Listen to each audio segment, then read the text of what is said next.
Selamat malam, salam budaya, rahayu. Sobat-sobat cinta budaya, kali ini kita mencoba untuk berkenalan dengan agama kuno ya. Kalau zaman dulu dianggap agama asli kuno yang disebut Kapitayan. Walaupun sebetulnya Kapitayan sendiri itu sudah memiliki banyak sekali organisasi-organisasi yang kita nggak bisa mendata lagi, ya. Tetapi yang paling dikenal itu adalah bahwa itu merupakan keturunan atau dulu merupakan perjuangan dari Bono Keling, kalau nggak salah begitu ya. Jadi sobat-sobat budaya yang mencintai budaya spiritual dan juga yang mencari kebenaran, spiritual seeker, para sesepuh, para saudara dan kadang-kadang yang ada di seluruh Nusantara ini, monggo nanti kita mencoba untuk berbicara santai saja sesuai apa yang kita ketahui untuk menjelaskan tentang apa yang sudah diajarkan, dilakukan, dan dilestarikan oleh paguyuban yang kali ini saya bersyukur sekali ada pembicara yaitu Bu Sri Rahayu dari Paguyuban Resik Kubur Jero Tengah. Ya, jadi Bu Sri Rahayu ini dari Paguyuban Resik Kubur Jero Tengah. Ya, saya kira tidak berlama-lama, waktu saya serahkan kepada pemandunya, yaitu Ibu Cecilia Ida. Bu Ida, silakan. Oke, atur sukses Mas, suwun Mas Tony. Sampurasun, Om Swastiastu, Namo Buddhayo, Salam, Salam Sejahtera. Semoga hari ini kita semua bertemu dalam keadaan sehat, bahagia, dan bugar serta dalam perlindungan semesta dan Yang Maha Kuasa. Ya, sebelum saya melanjutkan acara ini, saya perkenalkan dulu siapa ibu-ibu yang saat ini menjadi narasumber kita membincang-bincang santai ya, kalau boleh kata bincang-bincang santai, tidak usah terlalu formal, tentang keyakinan atau kepercayaan lampau yang masih ada di bumi pertiwi ini. Nama beliau adalah Ibu Sri Rahayu, lahir di Cilacap, Jawa Tengah, 14 November 69. Beliau saat ini berwira swasta dan mengampu pendidikan kepercayaan dan sedang menyelesaikan S1 keguruan di UT. Berputra 3, 2 lulus sarjana, yang satu masih SMA. Beliau tinggal di Cilacap, pesisir kidul, wilayah pusatnya warga penghayat dari organisasi penghayat. Beliau adalah penghayat Resik Kubur Jero Tengah, putra wayah Eyang Bono Keling. Sejak disahkan Kemendikbud, layanan pendidikan kepercayaan terhadap Tuhan Yang Maha Esa, sejak itu beliau mendarmakan dirinya untuk mengampu dan mengajar di beberapa sekolah dari siswa SD hingga SMA, siswa penghayat di wilayah Kabupaten Cilacap. Sebagai putra wayah penghayat, menjadi cita-cita beliau untuk menjaga dan menambatkan ajaran-ajaran leluhur melalui pendidikan formal maupun non-formal kepada generasi-generasi saat ini. Nah, salah satunya adalah Sanggar Bangku Tan Batan, dikelola sebagai pusat belajar putra-putri penghayat dari tata laku kasunyata hingga membangun batin yang berbudi luhur. Beliau juga menjadi ketua Puan Hayati, Perempuan Penghayat Indonesia di Kabupaten Cilacap. Menjaga perempuan penghayat adalah salah satu agar mampu menjaga keberlangsungan generasi, karena perempuan sangat signifikan dalam pola asuh dan pola didik putra-putrinya. Maka cita-cita di beliau dengan menguatkan perempuan sudah seharusnya dilakukan, karena peran staf perempuan dalam penghayat juga sangat penting dalam kegiatan ritual maupun spiritual. Demikian perkenalan singkat kita dengan Ibu Sri Rahayu, yang mungkin saya lebih banyak manggilnya Ibu Ayu, lebih enak manggilnya ya Bu ya. Oke. Oke, Bu Ayu, waktu saya persingkat, silakan Ibu bisa memaparkan tentang, paguyuban yang saat ini Ibu jalanin, latar belakangnya, ceritanya, suka dukanya. Waktu saya persilahkan, monggo.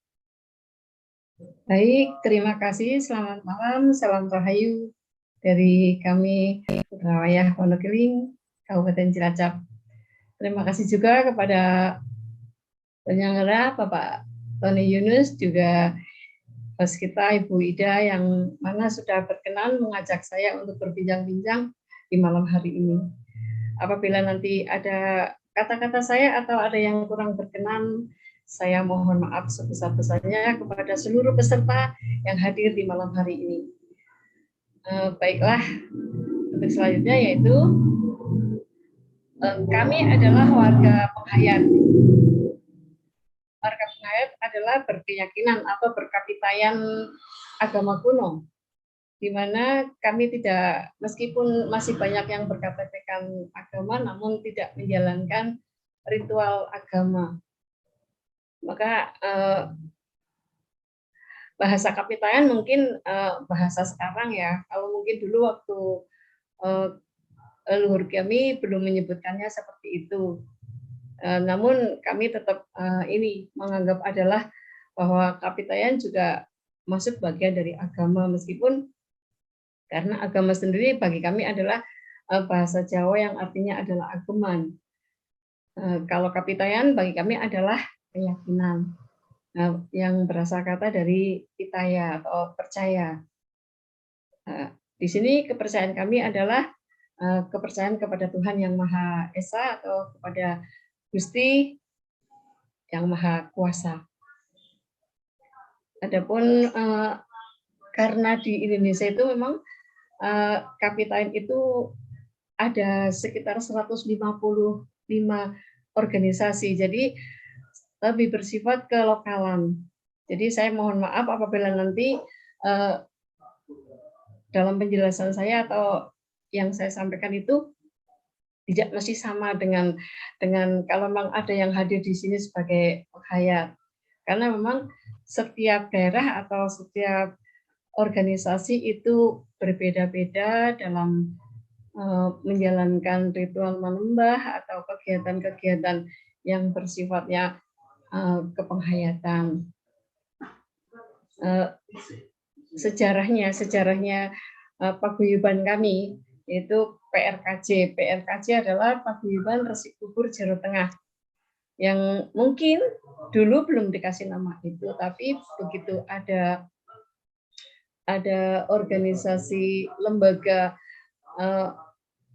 PKOK kalau tidak salah atau HPK itu, semua penghayat harus didaftarkan secara legal gitu. Makanya pada tahun 1980-an kami menamai paguyubannya adalah PRKJ. Karena PRKJ itu terbagi dari 8 wilayah. Sehingga di Kabupaten Cilacap itu PRKJ itu termasuk penghayat yang paling besar. Jadi artinya warganya itu paling banyak jumlahnya. Dari Cilacap dan Banyumas itu warga PRKJ itu adalah teratur dari Wangsa Wonokeling. Namun kalau di wilayah kami, karena tersebar di beberapa wilayah, di wilayah kami, leluhur kami waktu itu adalah menjadi Demang di daerah kami, yaitu yang Demang Kusumayuda ya. Jadi dari saya ke atas itu 11 turunan gitu. Dan PRKJ sendiri di wilayah kami itu sepertinya itu menjadi barometer sebagai sekelompok penghayat, karena warganya itu ya puluhan ribu begitu. Dan gimana ya, Di Cilacap itu kita menjadi apa ya, di khususnya di jasa saya itu menjadi mayoritas akhirnya, karena memang di desa itu lebih banyak penghayatnya daripada yang beridentitas agama. Lantas itu sejarahnya. Jadi sebenarnya dulu ini kita juga mungkin terkulturisasi ya dengan ajaran agama manja. Jadi kegiatan kami juga dalam 1 tahun itu ada 5 kali ritual besar. Contohnya seperti di bulan Suro terus nanti di ini Sagran gitu. Sagran itu ada Sagran Luhur, Sagran Sasi gitu. Ini kita berkumpul di Padepokan, melakukan ritual bersama-sama dengan selamatan. Namun kita juga karena pada eranya leluhur kita ke sini itu mungkin akhirnya jadi terkulturasi dengan agama. Contohnya sebenarnya kita tidak menggunakan apa ya, kaim apa modim gitu, sebenarnya bisa juga, tetapi kami masih menggunakan itu karena sebagai penghargaan. Itu kan itu untuk apa ya, untuk di eksternalnya, tapi kalau di internalnya sebenarnya kita tidak memerlukan itu. Selanjutnya kenapa PRKJ itu menjadi barometernya? Karena memang dari mulai bayan, paten, dan pernikahan itu kita punya tata cara sendiri yang tidak sama dengan agama-agama yang lain. Cara merutil layunya juga kita tidak sama dengan agama-agama yang ada. Lalu apa ya, tempat untuk pemakamannya kita juga memang punya spesial untuk pemakaman kami sendiri yang memang khusus untuk keluarga penghayat. Itu kita kasih namanya Astana Majanan. Makanya kenapa saya hanya tahu 11 ke atas itu karena memang nyata ada makamnya, ada namanya, itu sampai ke saya itu sudah 11. Namun yang 12 ke sana kami tidak bisa menjelaskan melalui media umum gitu. Karena itu memang apa ya, kita penghayat memang banyak sesuatu yang disembunyikan ya. Bukan karena kita siar masalahnya gitu. Konsep kami dalam berketuhanan yaitu bahwa Tuhan itu adalah keseimbangan. Tuhan itu berada di dalam setiap diri manusia. Jadi tidak di luar diri manusia. Sehingga kami dalam meyakini berketuhanan melalui lelaku kasunyatan. Jadi di mana kami menganggap bahwa cara berketuhanan itu atau meyakini cara berketuhanan itu melalui keseimbangan baik dan salah gitu. Kalau misalnya kita terlalu baik juga nanti akibatnya kurang imbang, kalau terlalu buruk juga akhirnya akan menjadi masalah. Itu cara meyakini di keseharian kami. Menarik. Jadi keseimbangan itu perlu ya, kesetaraan antara positif dan negatif gitu ya. Itu harus seimbang terus ya. Lalu kemudian ritual yang dijalankan, Bu. Ritual kami yaitu dengan salah satu adalah dengan selamatan, sesaji, tirakat, lampah, manepi gitu. Jadi kami juga ada padepokan yang di setiap hari-hari tertentu itu untuk tirakat batin gitu. Melalui menepi kita menyatukan diri dengan alam semesta dengan tujuan bahwa kita semakin, karena memang Tuhan sudah berada di dalam diri kita masing-masing, kita akan lebih mengenal lagi gitu. Karena itu tata caranya. Kalau untuk di tempat kami dalam selamatan atau dalam ritual sesaji itu, kalau sudah dianggap akhir balik atau remaja yang sudah kena menstruasi atau sudah petakan itu sudah harus ikut kegiatan itu. Jadi sudah bisa disertakan. Sudah bisa sudah termasuk di dalam dihitung itu perhitungan bahwa putra wayah ini harus ikut. Itulah yang menjadikan kami kuat, karena sejak kecil itu sudah kita tanamkan, sudah kita beri apa ya, motivasi agar tetap ikut menjalani kegiatan kepenghayatan ini agar tidak terputus gitu. Dan ya mungkin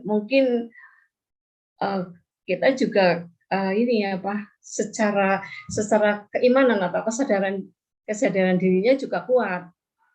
Karena apabila seorang penghayat PRKC itu sudah dia menyatakan keluar dari paguyuban ini dan dia mengikuti salah satu agama yang ada, di mana saat dia menikah atau di saat dia meninggal, kita sudah lepas tangan. Kita sudah tidak akan bertanggung jawab lagi terhadap meruti lelayunya atau doa-doanya, itu sudah dikeluarkan. Artinya tidak, itu dipasrahkan. Misalnya dia memilih salah satu agama apa, ya itu yang harus bertanggung jawab. Kami tidak mau bertanggung jawab lagi. Nah, itu yang menjadikan putra wayah itu tidak mudah keluar gitu loh, karena punya keyakinan bahwa kalau kita keluar itu nanti kita tidak akan tidak akan selamat, begitulah, dalam arti tidak akan selamat lahir dan batinnya. Ini ada pertanyaan dari Mas Tony, cara menembahnya itu bagaimana? Menembahnya dengan cara astungkara begini Pak. Jadi kami juga punya keyakinan di dalam astungkara ini ada posisi jari tengah, jari telunjuk, jari manis, itu ada maknanya, tapi ya terlalu panjang kalau dijelaskan sih. Sebutannya juga kami Gusti Allah, Gusti Kang Agung begitu. Mas Januri Haryanto, monggo Mas. Sugeng dalu Bu Ajeng. Kula Mbak Adi saking Semarang, Adi Prayitno saking Semarang. Ya ini sedikit memberitahukan nggih. Di tempatnya Bu Ayu itu yang menjadi anggota itu dari turun temurun. Nggih Bu nggih. Ibu tadi lupa menjelaskan. Jadi turun temurun itu yang menjadi anggota di tempatnya Bu Ayu. Nah, terus Bu, saya dengar selentingan-selentingan Bu ya. Klarifikasi Bu, dengar selenting-selentingan itu bahwa penghayat ya, itu sekarang diakui Bu. Diakui, bukan disamakan. Iya. Benar? Iya. Karena apa? Karena saya dengar selentingan itu. Ya. Tadinya saya itu engkel-engkel sama Bu Ayu itu. Diakui Pak, bukan disamakan dengan diakui, itu lain, ya bilang gitu. Ternyata dipelintir. Setelah keputusan MK itu diakui, namun bahasa yang keluar disamakan. Akhirnya saya bingung, Bu Ayu tamu sama saya. Bu Ayu tamu, Bu disamakan Bu, bukan diakui aku ngono. Ternyata disamakan, apa diakui. Monggo Bu Ayu, dijelaskan benar enggak itu diakui Bu Ayu. Terima kasih. Baik, terima kasih Romo Hadi. Selamat malam. Jadi kami sebagai warga penghayat itu mengapresiasi atas putusan-putusan pemerintah, termasuk layanan-layanan dari pemerintah. Jadi masalah bahasa diakui atau disamakan bagi kami tidak begitu menjadi masalah, ya. Tapi yang jelas, jadi setelah ada putusan MK 97 tahun 2017 itu, kami di sini sebagai warga penghayat mendapatkan pelayanan adminduk, itu juga sudah bisa mengisi kolom agama dengan kepercayaan terhadap Tuhan Yang Maha Esa. Yang kedua adalah pernikahan juga bisa dengan pernikahan dengan tata cara penghayat di catatan sipil. Yang ketiga adalah Permendikbud, yaitu layanan pendidikan, dan kami di sini sudah melakukan kegiatan itu dari sejak adanya Permendikbud itu tahun 2017. Kami sudah sudah bisa terlayani oleh pemerintah dari Dinas Pendidikan, dan kita sudah meluluskan dua SMA itu dengan ijazah di kolom agamanya adalah kepercayaan dan budi pekerti. Itu buktinya pemerintah sudah memberikan pelayanan yang sama dengan masyarakat penghayat sama dengan agama-agama lain. Begitu Romo Hadi. Ya, terima kasih. Oke. Agar Oke. ini diketahui oleh masyarakat umum, Ibu. Karena apa? Karena di Oke. pelintirnya disamakan di aku itu kok ya pemerintah itu enggak mensosialisasikan ngabar kene masyarakat. Aku menyesalnya di situ loh, Bu. Matur nuwun Ibu. Monggo lanjut. Suwun Mas. Ini ada pertanyaan Bu Sri, Bu Ayu dari Satria Kusuma. Silakan Mas Satria. Monggo. Bu, Sugeng Dalu, Rahayu. Yang ingin saya tanyakan kepada narasumber, Ibu Ayu, bahwasanya kita sering mengenal tentang kemanunggalan antara Sang Maha Pencipta dengan manusia di ajaran Nyon Sewu di tempatnya Ibu Ayu. Saya ingin tahu persis tentang kemanunggalannya itu seperti apa. Karena memang ada istilah roh ring Sang Sipto Pujo. Jadi ketika manusia itu mengatakan dirinya bahwasanya saya manunggal, apakah setiap manusia itu bisa langsung manunggal atau dia harus menempuh beberapa proses laku-laku sehingga keberadaan Tuhan itu nyata di dalam dirinya. Baknya seperti ketika kita melihat bulan di nampan air, kalau airnya beriak itu kan bulannya tidak terlalu nampak. Tapi kalau airnya bisa tenang, keberadaan bayangan bulan itu bisa nampak. Mungkin bisa dijelaskan Bu Ayu terkait masalah kemanunggalan itu sendiri. Rahayu matur sembah nuwun. Baik, terima kasih pertanyaannya Mas Satrio. Jadi bagi kami konsep kemanunggalan Kaulan Gusti adalah di mana di saat orang itu dalam kondisi yang begitu pasrah, dalam kondisi yang sudah tidak mampu lagi dalam segala apapun yang dia inginkan, dia pasrah yang luar biasa, disitulah dia akan merasakan rasanya Tuhan. Makanya di sini mengapa manusia butuh doa, butuh mantra. Karena manusia itu pada keadaan yang sangat pasrah luar biasa, kondisi yang sudah tidak mampu sekali, maka dia akan baru merasakan rasanya Tuhan. Disitulah yang disebut manunggal kaulan Gusti. Jadi bukan manunggal kaulan Gusti setelah meninggal itu bukan, tapi masih hidup itulah yang bisa disebut manunggal kaulan Gusti. Jadi kepasrahan yang luar biasa, di mana manusia dalam kondisi yang sudah tidak mampu untuk melakukan apapun, dia baru mencari entitas di luar diri manusia itu sendiri. Maka dia akan bertemu dengan rasanya Tuhan. Itulah yang kita yakini seperti itu. Demikian Mas Satrio, semoga bisa memenuhi pertanyaannya jenengan. Ini ada pertanyaan selanjutnya dari Mas Bambang Eko Priyono. Monggo Mas Bambang. Saya ingin menanyakan mengenai ritual dari kepercayaan ini untuk melakukan tadi ritual sembahyangnya ya. Apakah ada syarat untuk dasarnya memakai apakah sajadah ataukah kain putih atau kain hitam gitu. Terus menghadapnya kemana ritualnya? Doanya seperti apa? Boleh tahu tidak? Matur nuwun. Baik, jadi di dalam kepenghayatan PRKC itu ada ritual doa, ada ritual sembahyang. Kalau ritual doa itu seperti pada umumnya orang berdoa. Sebelum tidur kita hanya duduk, berhening, mengheningkan cipta, mohon sesuai dengan yang diucapkan di dalam hati. Itu dengan cara mengheningkan cipta. Itu ritual doa. Namun ada ritual manembah yang kepada Sang Yang Maha Kuasa itu ada saat-saat tertentu di mana harus kita itu bersih diri gitu loh. Biasanya kalau kita karena kita punya tempat ritual yang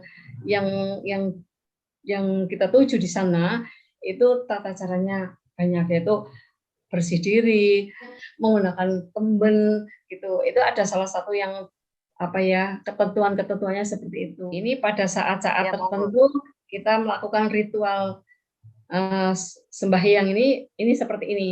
Jadi ini tidak setiap hari atau setiap saat, tapi ini kita ada saat-saat tertentu. Ini para ibu-ibunya dengan menggunakan pakaian ini tidak diperkenankan untuk menggunakan perhiasan-perhiasan, tapi menggunakan pakaian seadanya saja. Ini modelnya mandi bersama Bu atau ngeruat atau apa? Dari masing-masing rumah, di rumah masing-masing mandi, keramas gitu.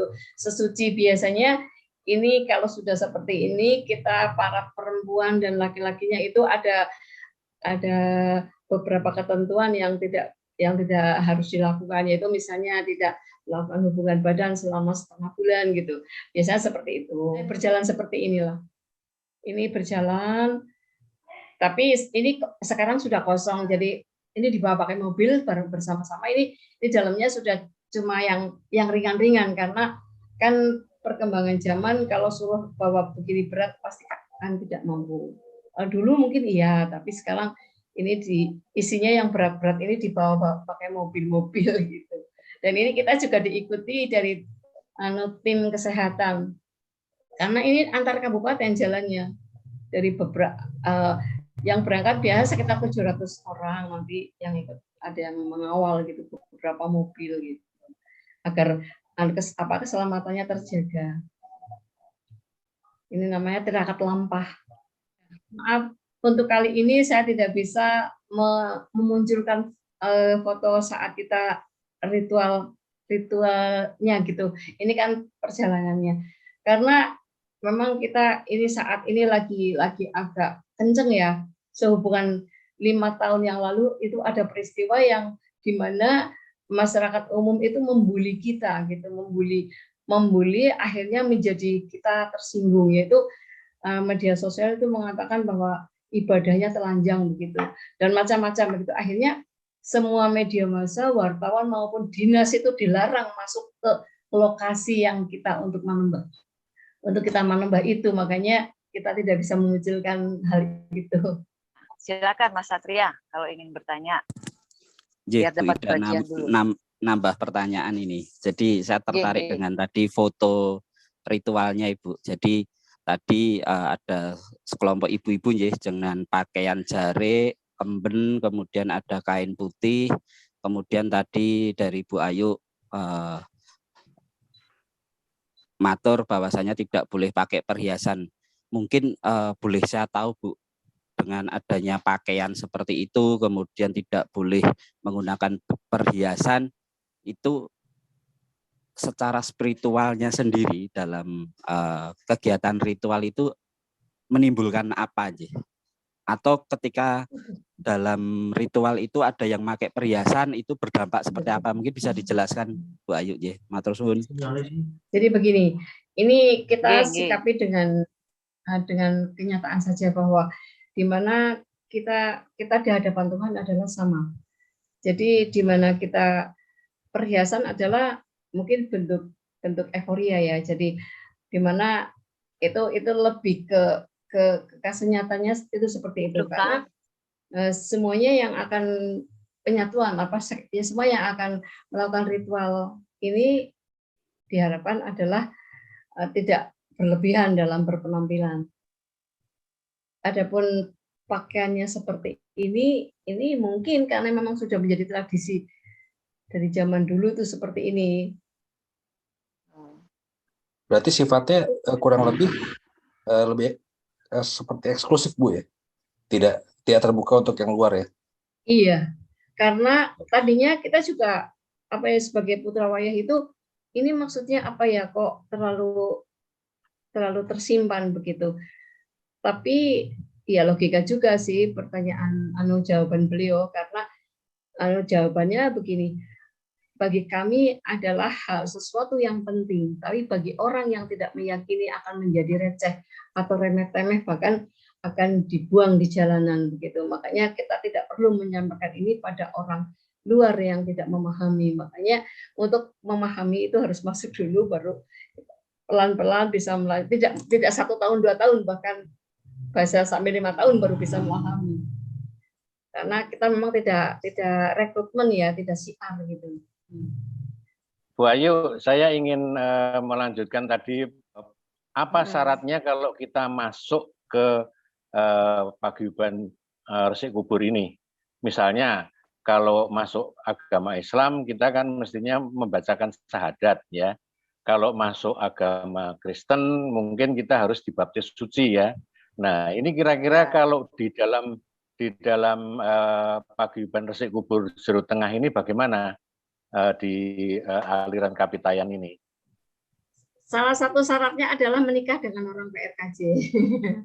Selanjutnya itu aja. Hanya itu aja ya. Itu aja ya. Nanti selanjutnya itu sudah otomatis nanti itu di dalam itu karena tidak bisa semua diajarkan di sini, tidak bisa disiarkan di sini. Oh, tidak disiarkan ya, tidak untuk konsumsi publik istilahnya. Iya. Oke, terus yang kedua Mas Tony, monggo. Artinya setiap bayi lahir dari keluarga paguyuban ini sudah otomatis sudah menjadi anggota ya. Kalau orang luar harus merit dulu, kemudian saya ingin tanya ini kata resik kubur Jero Tengah. Resik kubur ini maksudnya apa kok? Saya kok nggak tahu lah ini kok ada foto-fotonya di kuburan.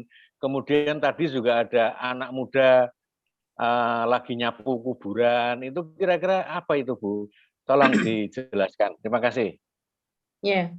Jadi tadi ada anak remaja yang sedang menyapu di pemakaman. Itu karena di adat kami itu setiap hari Minggu itu mereka semua harus menyapu makam. Tentu saja yang waktunya longgar atau tidak dalam keadaan kondisi rumahnya jauh. Jadi mereka sudah wajib untuk menyapu lah. Ini adalah siswa kami SMA Adipala itu sebagai bentuk praktek. Kalau ini kan praktek dalam kegiatan pembelajaran itu saya suruh untuk menyapu di pemakaman, di foto gambarnya nanti kirimkan sebagai tugas. Ini siswa kami nih kelas 3 SMA ini. Jadi salah satunya itu kegiatannya, tapi kegiatannya masih banyak lagi sih. Tapi ini salah satunya adalah ini setiap.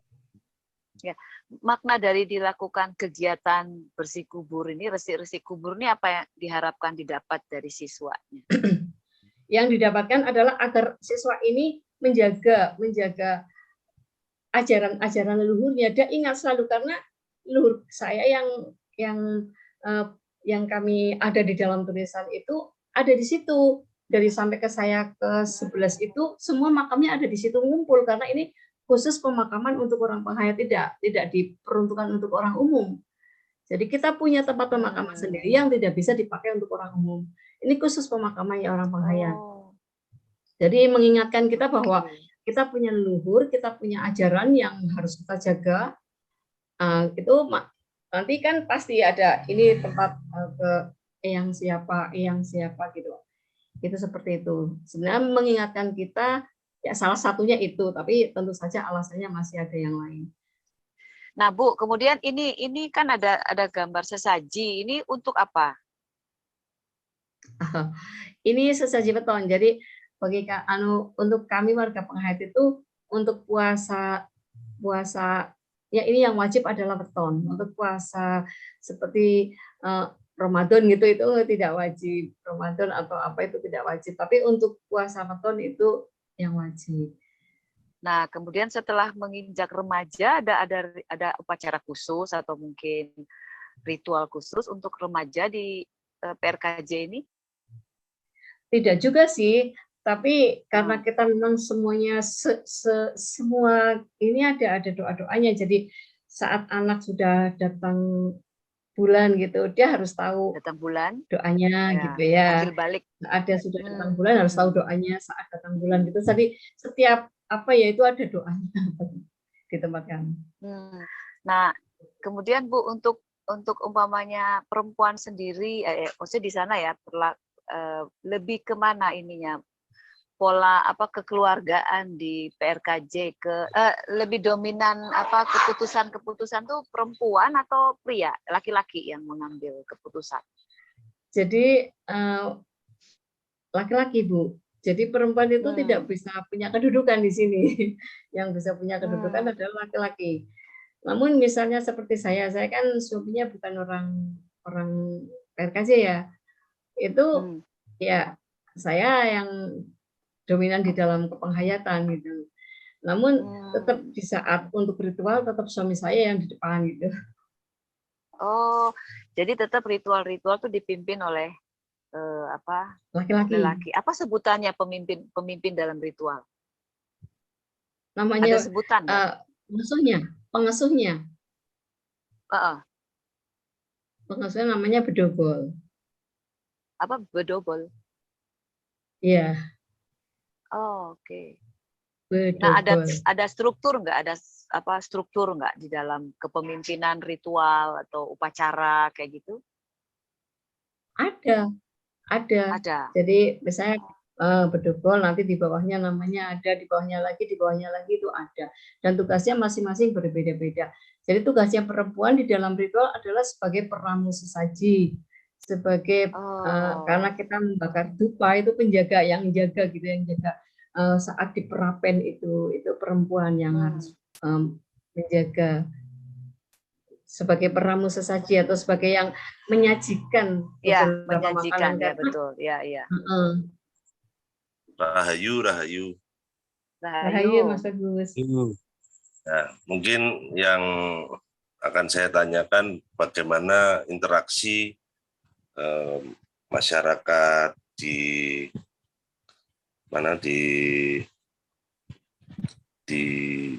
Cilacap di tempat Bu Hayu dengan BRKJ dengan alam sekitar. Adakah ritual-ritual khusus yang dilakukan di hari-hari tertentu misalnya? Mungkin itu Bu yang perlu saya tanyakan. Terima kasih, Rahayu. Ya, baik Mas Agus.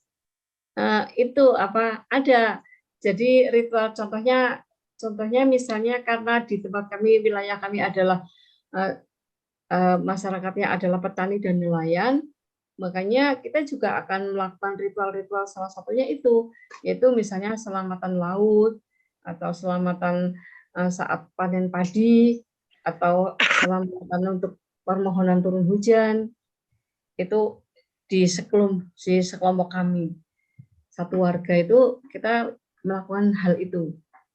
Selain ritual yang secara kebatinan ini apa yang namanya, yang kalau orang Islamnya yang wajib itu kan itu tidak begitu wajib, tapi kita lakukan juga.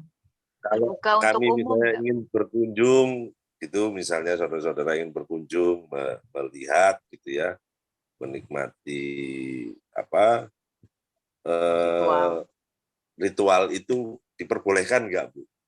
Boleh silakan saja. Cuma ya itu tidak boleh terlalu terbuka gitu dalam pengambilan foto karena dibatasi. Seperti tadi juga boleh ada yang bawa drone gitu untuk kegiatan kita tadi siang kan kita berkumpul sekitar 4.000 orang itu. Tapi drone itu tidak boleh lewat di atas tempat kita ritual itu. Jadi harus di luarnya. Itu masih boleh. Mungkin diperlukan sosialisasi atau pembatasan itu akhirnya ada gitu ya Bu ya, karena efek yang seperti itu ya. Iya, banyak sekali. Jadi banyak sekali di dalamnya yang memang tersinandi. Memang ajaran kepercayaan itu sebenarnya dari masing-masing organisasi itu ternyata juga punya sesuatu yang memang tidak bisa diwedar di depan umum gitu.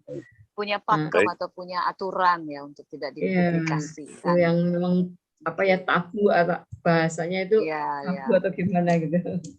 Ya, selamat malam Bu Ayu. Saya langsung aja nih saya mau tanya, apakah ritual tadi bebersih di makam itu dilakukan di setiap bulan Ruah? Terus alasannya apa itu pemilihan bulan Ruah untuk melakukan ritual di bulan Sa'ban ya kalau bahasa di kalender Hijriah? Itu yang mau saya tanyakan. Terima kasih. Jadi untuk menyapu gitu atau merawat makam itu di setiap hari Minggu Pak, Minggu sore. itu yang sudah kegiatan rutin tiap minggu. Tapi kalau untuk bulan Saban atau bulan Sadran itu memang ada namanya Dina Padanyangan. Jadi hari untuk leluhur gitu. Dina Padanyangan itu memang kita mengambilnya di Sadran. Karena itu yang sudah terjadi, sudah diajarkan dari leluhur kami. Dan ada namanya nyadaran sasi itu loh. Nyadaran luhur, nyadaran sasi itu di bulan Sadran. Tapi kalau untuk menyapu hari-hari biasa itu di hari Minggu. Yang sesaji yang diaturkan pada ritual bebersih makam itu apa ya, kalau saya boleh tahu? Kita tidak sesaji di makam, Pak. Jadi kita tetap melakukan selamatannya di Pasimuan atau di Padepokan atau di Padepokan. Itu di makam itu hanya dibersihkan gitu, tapi tetap selamatannya berkumpulnya di satu tempat itu di bentuknya pasamuan gitu yang bisa muat sampai ribuan orang. Itu hanya merawat saja di sana. Memang. Nah, kalau saya boleh tahu yang di selamatan yang di pasamuan itu tadi apa aja itu, Bu? Sesajian yang di. Iya. Jadi ada bentuk makanan ya, makanan. Iya. Makanan ada makanan wajib gitu loh. Di tempat kami ada makanan wajib seperti ini, makanan yang memang tidak boleh ditinggalkan, antara lain klepon itu. Makanya dulu pernah viral tidak boleh makan klepon itu, sebenarnya itu makanan wajib untuk penghayat. Tapi justru kalau apem tidak, apem itu tidak menjadi wajib, tapi klepon, kueku, mendut itu wajib. Dan ini apa ya dari itu apa yang dari pala pendem gitu apa ya, ubi-ubian itu juga wajib. Lalu ada makanan Kenapa klepon yang dipilih, Bu? Barangkali ada makna filosofi. Oh iya. Jadi filosofi klepon itu sekali lagi leluhur kita dalam mengajarkan perketuhanan itu melalui makanan, salah satunya adalah klepon. Klepon itu kalau tampak dari luar itu tidak terlihat gulanya, tapi begitu di makam baru terasa gulanya. Makanya penghayat itu adalah dundanya ing roso. Jadi untuk bertemu dengan Tuhan harus menggunakan roso, tidak menggunakan mata. Jadi disitulah mengapa klepon itu kalau dari luar memang tidak tampak. Tuhan itu tidak kelihatan dari luar, tapi begitu kita makan, kita rasakan baru terasa. Itu filosofinya. Jadi bagaimana leluhur kita dalam menyampaikan agar putra wayahnya berketuhanan itu melalui makanan gitu, antara lain itu salah satunya. Supaya bisa mencapai fase seperti halnya klepon itu tadi, barangkali ada ajaran dari leluhur ibu itu seperti apa, Bu? Langkah apa? Lakunya, step-stepnya. Ya. Sebenarnya cuma berhening loh, Pak. Berhening itu kalau memang kita sudah terbiasa ya kita akan mencapai rasanya Tuhan. Itu. Tapi stepnya ya kita bersih diri itu. Step-stepnya kalau memang kalau itu beda ya dengan doa ya. Kalau doa itu hanya spontan, itu sudah termasuk doa. Tapi kalau untuk mencapai titik itu ya kita harus melalui beberapa tahapan, itu salah satunya adalah bersih diri. Untuk berhening itu dilakukan pada waktu-waktu tertentu, katakanlah sehari ada 3 kali waktu untuk berhening, atau waktu kapan untuk berhening itu dikembalikan, disesuaikan dengan kebutuhan masing-masing. Iya, disesuaikan dengan masing-masing. Ya, jadi kita itu ada acara yang tidak semua orang melakukan, tapi kebutuhan kita sendiri. Contohnya di malam Jumat itu untuk menepi itu. Jadi kita akan berangkat dari rumah sebelum sandekala itu kita sudah bersih, kita akan bermalam di Padepokan sana, dan kita melakukan beberapa ritual. Kita akan hening di sana, pulangnya pagi. Dimulai dengan gimana, Bu? Doa-doa gitu ya? Ya, doa. Saya kan udah bilang, saya tidak bisa memedarkan semua mantra atau doa di sini. Iya. Nah, doanya itu dalam bahasa apa, Bu? Jawa atau bahasa Kali kuno. Betawi kuno. Bahasa Jawa kuno. Tapi mungkin bisa saya tangkap begini. Jadi di tempat kami ada ritual sungkem dan ada ritual menembah. Jadi kalau menembah tangan posisi ke atas, kalau sungkem itu posisi ke depan. Itu sungkem itu biasanya kepada kesepuan gitu. Tapi kalau ke atas itu ke Yang Maha Kuasa. Jadi posisi tangan begini, kalau itu ke depan begini, itu namanya sungkem. Rahayu, selamat malam. Terima kasih waktunya. Saya Esti, asli Purwokerto, tetangga. Tetangga di Cilacap. Cuman tinggal di Tangsel. Dari pengalaman saya waktu kecil, kakek saya itu kan kejawen juga, cuman dia beliau itu di Pangestu. Kalau di Pangestu itu kan ada buku ya yang untuk panduan gitu. Apa di PRJ ini tidak ada bukunya untuk panduan itu? Nah, terus itu yang pertama. Yang kedua, bila meninggal dunia, itu upacaranya atau ageman baju pakai kain kafan atau seperti Islam kan kain kafan. Kalau di Kristen kan baju lengkap seperti kesayangan dari yang memakai ya. Ya, kesayangan yang meninggal itu bagaimana? Terima kasih, itu aja. Rahayu. Oke, terima kasih. Rahayu. Monggo Bu Sri. Jadi di PRKC itu tidak ada bukunya, Bu, tidak tertulis. Tidak tertulis, jadi kita hanya menghafalkan. Contohnya begini, saat anak kita kecil itu, anak kita masih kecil-kecil, kita akan belajar bersama. Anak-anak ini kan biasanya ngantuk tidur. Kami punya keyakinan, meskipun dia tidur, dia bisa menyerap. Karena melalui alam inilah kuasanya Tuhan, dia akan bisa memahami. Dan di saat dia terjaga, kita ajari lagi, akan lebih mudah. Itu keyakinan kami. Jadi tidak ada catatannya, tidak ada bukunya. Bagi kami begini, Bu, kami bukan kejawen, Bu, kami penghayat. Jadi kalau kejawen itu, maaf Bu, mungkin ini tidak sama satu pemikiran dengan yang lain. Kalau kejawen itu adalah mereka yang masih melakukan ritual agama, tetapi juga masih melakukan adat dan tradisi Jawa. Adat. Tapi kalau penghayat tidak. Kalau penghayat itu tidak melakukan ritual agama apapun, dia tidak melakukan kegiatan ritual agama pokoknya. Tapi dia masih melakukan tradisi dan itu punya keyakinan sendiri. Itu kalau bagi kami. Tapi mungkin bisa saja berbeda pemahamannya. Saat meninggal itu kami tidak menggunakan kain kafan, juga tidak menggunakan baju lengkap, tapi menggunakan kain tenung. Yang biasanya satu lembarnya itu sekarang harganya 750 dan kita butuh 3 lembar. Itu dibentuk pakaian tapi tidak dijahit. Itu biasanya kalau warga penghayat meninggal karena kita kan punya kas.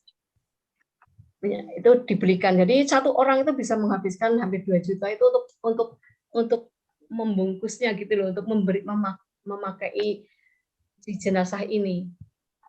Jadi tidak dijahit tapi dibentuk pakaian kejawan. Jadi seperti kebaya gitu, seperti selendang, setagen, kemben, kain. Jadi seperti pakaian tapi terbuat dari kain tenung. Kami juga bekerja sama dengan sesama penghayat yang memang masih membuat itu. Jadi kalau warga kami ada yang meninggal tidak beli tapi dikasih oleh organisasi kami karena memang sudah seperti itu. Karena kalau yang dari tidak mampu secara ekonomi kan berat gitu untuk beli itunya saja sudah segitu, apalagi nanti untuk selamatan.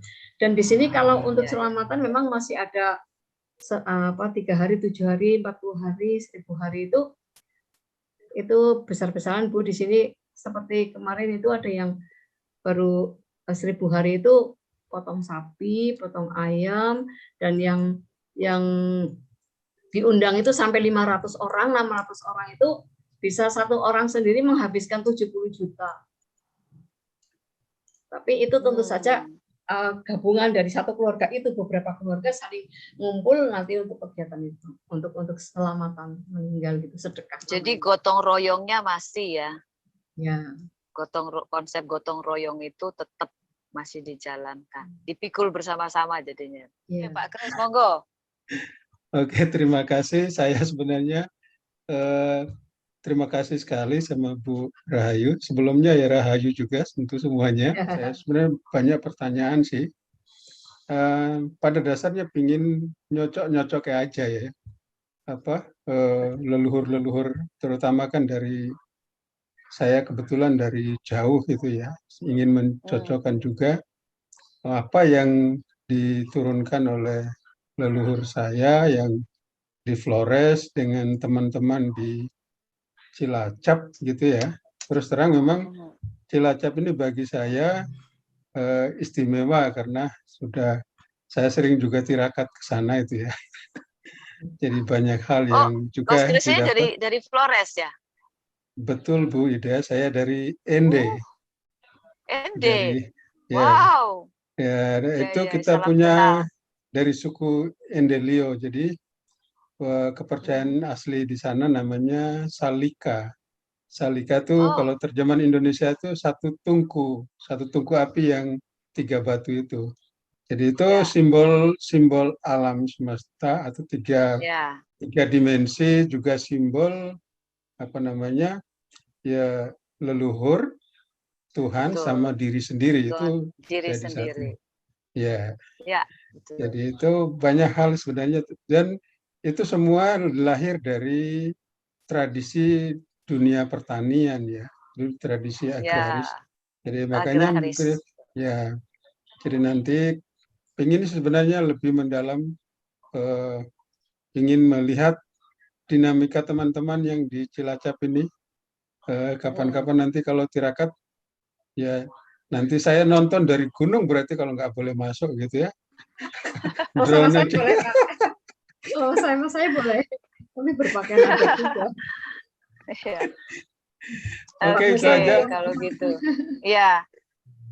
Ya, salam buat buat yang di ND. Semoga nanti bisa kita bahas tentang salika ya someday, biar kita juga lebih paham. Ya, salika. Siap. Jadi banyak kepercayaan kita yang memang perlu diketahui, lebih banyak dipahamin oleh khususnya generasi yang nggak usah generasi muda ya, generasi kita juga banyak yang belum mengetahui. Sehingga mungkin lebih banyak mengetahui hal yang berbeda itu menjadikan kita lebih saling erat keterikatan sebagai satu bangsa. Oke, Pak Mas Kris, terima kasih banyak. Terima kasih Bu Ayu dan juga beberapa teman-teman sobat budaya yang tadi sudah mengajukan pertanyaan. Jadi acara ini jadi lebih meriah. Juga terima kasih kepada Mbak Ida yang sudah menjelaskan tadi bahwa sebetulnya memang kepercayaan ini mengutamakan ritual yang mentradisi, yaitu aktivitas manembah yang turun-menurun. Artinya sosialistik ya. Jadi saya melihat dari apa yang diutarakan oleh Bu Ayu itu tidak Bu Ayu ya, tidak pada menandaskan keperunungan Tuhan. Jadi seperti di Jawa itu ada Gusti tan kena kinoyo ngopo, itu maksudnya adalah Tuhan itu ada, namun wujudnya tak bisa dikira-kira dan tak bisa dibayangkan. Dan ini saya lihat bahwa pada ajaran yang ada di dalam PRKT ini itu lebih cenderung tidak mengutamakan itu. Artinya lebih menarik untuk lebih sederhana, esensial, penuh simbol-simbol, dan sifatnya guyup rukun sosialistik. Saya sangat kagum dengan adanya paguyubannya Bu Sri Rahayu ini.